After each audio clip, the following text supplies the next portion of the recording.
Hello, പുതിയൊരു ഇൻവെസ്റ്റ്മെൻറ്റിനെ കുറിച്ച് പറയാം. അപ്പം കുറച്ച് നാളായിട്ട് ഷെയർ മാർക്കറ്റ് കുറച്ച് ഡൗൺ ആയിരുന്നല്ലോ. നമ്മുടെ വ്യാപാരത്വവും അങ്ങനെയൊക്കെ ആയിട്ട് കുറച്ച് നാളായിട്ട് നമ്മുടെ ഷെയർ മാർക്കറ്റ് കുറച്ച് ഡൗൺ ആയിരുന്നു. അത് കഴിഞ്ഞ് ഇതൊന്ന് കുറച്ച് കയറി വന്നായിരുന്നു കേട്ടോ. അപ്പം അത് കഴിഞ്ഞ് പിന്നെയും അടുത്ത ഇഷ്യൂ വന്നത് നമ്മുടെ H1B വിസയുടെ ഇഷ്യൂ വന്നു. അതുപോലെ തന്നെ പല ഇഷ്യൂസും ഗോയിങ് ഓൺ ആണല്ലോ ഇപ്പം. അതുകൊണ്ട് നമ്മുടെ ഷെയർ മാർക്കറ്റ് പിന്നെയും ഡൗൺ ആയിരുന്നു. അപ്പം ഈ ആഴ്ച ഞാൻ കുറച്ച് IT ഷെയർസിലൊക്കെ ഇൻവെസ്റ്റ് ചെയ്തായിരുന്നു കേട്ടോ. അപ്പം H1B വിസയുടെ ഇഷ്യൂ വന്നപ്പം നമ്മുടെ IT ഷെയർസൊക്കെ കുറച്ച് ഡൗൺ ആയി പോയായിരുന്നു. അപ്പം ഇതൊക്കെയാണ് കേട്ടോ നമ്മൾ ചെയ്ത ഇൻവെസ്റ്റ്മെൻറ്റ്സ്. TCSലൊരു 10 ഷെയർ മേടിച്ചായിരുന്നു 3065-ന്. അതുപോലെ തന്നെ പെർസിസ്റ്റൻറ്റിൽ ഒരു 14 ഷെയർ 5275 മേടിച്ചായിരുന്നു.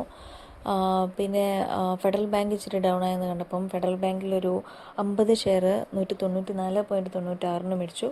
അതുപോലെ തന്നെ PGL ഒരു പുതിയ ഷെയറാണ്, ഞാനിതൊരു ഇൻവെസ്റ്റ് ചെയ്തിട്ടില്ലാത്തൊരു ഷെയറാണ്.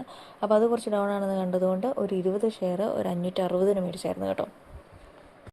അപ്പം ഇതൊക്കെയായിരുന്നു കേട്ടോ ഈ വീക്കിലെ ഇൻവെസ്റ്റ്മെൻറ്റ്സ്.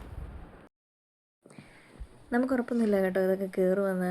ഓൾവേസ് റിസ്ക് ഉണ്ട്, ഷെയർ മാർക്കറ്റിന് എപ്പോഴും റിസ്ക് ഉണ്ടല്ലോ. അപ്പം അതുപോലെ റിസ്ക് ഉണ്ട്, പക്ഷേ കയറുമെന്നുള്ളൊരു പ്രതീക്ഷയിലാണല്ലോ നമ്മൾ ഇൻവെസ്റ്റ് ചെയ്യുന്നത്. അപ്പം അങ്ങനെ ഇൻവെസ്റ്റ് ചെയ്തതാണ് കേട്ടോ. അപ്പം ഈ ഒരു ഷെയർസിലൊക്കെയാണ് ഞാനിപ്പോൾ തൽക്കാലം ഇൻവെസ്റ്റ് ചെയ്തേക്കുന്നത്. ഇതൊക്കെ ഇപ്പം ലോസിലാണ് കേട്ടോ, കാരണം അപ്പോഴത്തേനേക്കാളും കുറച്ചും കൂടെ ഡൗൺ ആയി പോവുകയാണ് ചെയ്തത്.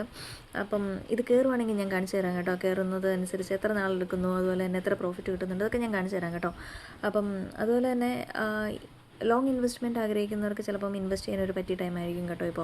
ഇപ്പോൾ കറൻലി പല ഇഷ്യൂസും ഗോയിങ് ഓൺ ആണ്. ഇനി പുതിയ ഇഷ്യൂസൊന്നും വന്നില്ലെങ്കിൽ ചിലപ്പം അധികം താമസിക്കാതെ കയറാനുള്ളൊരു ചാൻസ് ഉണ്ട്. പക്ഷേ മേ ബി പുതിയ ഇഷ്യൂസൊക്കെ വന്നു കഴിഞ്ഞാൽ ഡൗൺ ആയി പോകാനുള്ള ചാൻസ് ഉണ്ട് കേട്ടോ. ഓൾവേസ് റിസ്ക് ഇസ് ദെയർ എന്നാണല്ലോ.